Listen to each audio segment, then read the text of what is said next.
man about as bad a governor as imaginable is going to run for Senate in 2018. How do you feel about that? So let's look at the type of guy that Rick Scott is. Who has Rick Scott helped? You've already touched on healthcare. Let's go through it piece by piece. Seniors. What has he done for seniors? He's probably been good to seniors. We talked about him being CEO of HCA. HCA didn't just commit healthcare fraud. They committed the largest healthcare fraud in the history of our nation. And they didn't just commit the largest healthcare fraud in the history of our nation. They committed it against seniors. They stole money specifically from seniors. They stole grandmother's gallbladder surgery money.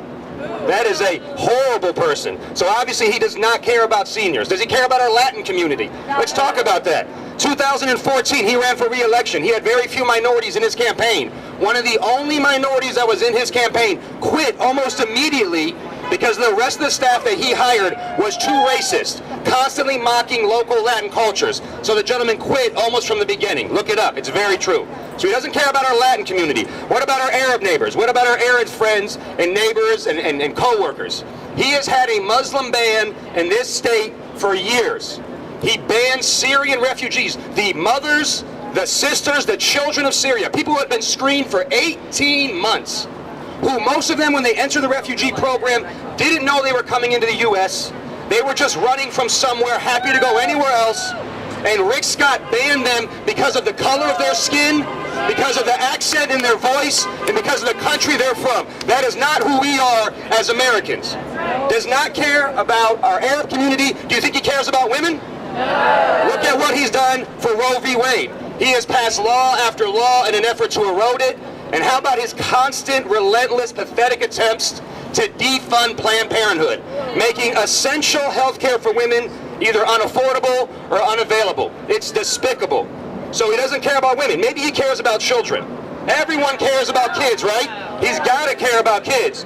Rick Scott does not care about children. State of Florida is in the bottom 10% in per student spending at the public schools. He has undermined, he has disrespected the contribution of our public school teachers. And oh, by the way, we started at the bottom. And guess which way our per student spending has gone in his 8 years? You better believe it. It started at the bottom and it's got worse. Doesn't care about our children. How about the environment? Look at his record on clean water. Half our bodies of water turned green last summer. That is his contribution to your environment. How about you as a property owner? You know what he did in his term? He has deregulated the way housing insurance works. He has taken away all your protections. Some of us are paying the highest rates in the history of the state for our homeowners insurance. He raised your property taxes in one hand, and in the other hand, he gave tax breaks to businesses who didn't even provide the required number of jobs. Rick Scott was a criminal as a CEO. He was a criminal as a governor, and it is our job to stop him before he becomes a criminal as a senator of Florida. Make some noise. Let me finish on this. We are powerful. We've seen it. We've seen it. We just stopped a health care bill. That was moderate Republicans. The reason that the far right couldn't get their way was because of our influence on moderate Republicans who refused to go with them because they knew the consequences. So you keep stamping your feet. You keep making noise, you keep shaking the cage, but most importantly, we vote. We vote.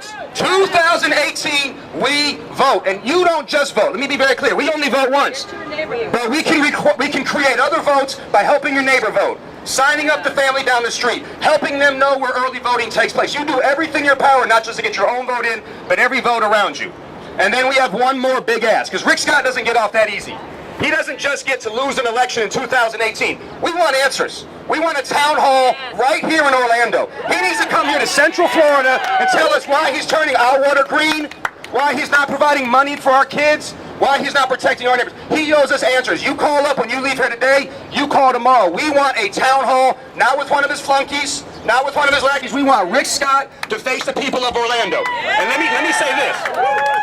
If he was being honest, if he was trying his best to do the most good, that would be an easy meeting to have. It would be an easy thing to defend your choices if you were trying your hardest to do the most good. But if you're a criminal and you're trying to steal from people and you're only pandering to people who have paid into your campaigns, then it'd be hard to show up, and we don't expect to see you for 18 months. So we'll see what Rick Scott's about in the next 18 months. I love you, Orlando. Make the phone calls, make some noise, guys, and get your butts out and vote in 2018. Thank you guys very much. Make known to Democrats, Facebook, join us. Yes, please.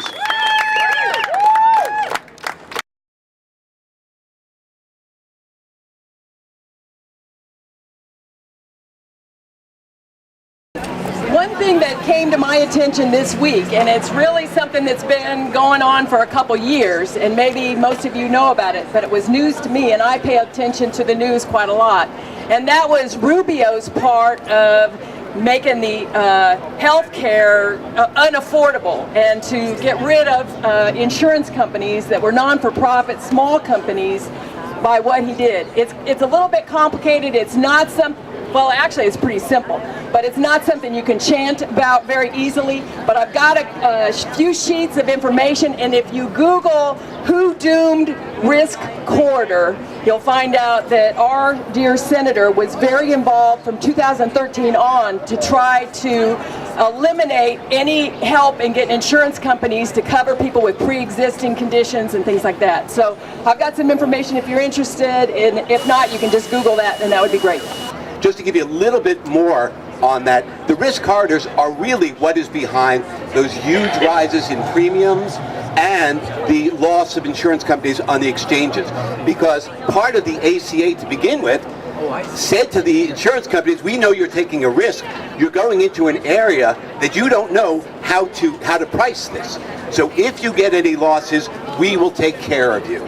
What Rubio did in 2013, and they made worse in 2014, was basically the insurance companies only got 13% of what they were promised. And because of that, they had to raise premiums, and some of them couldn't afford to be in anymore and had to pull out.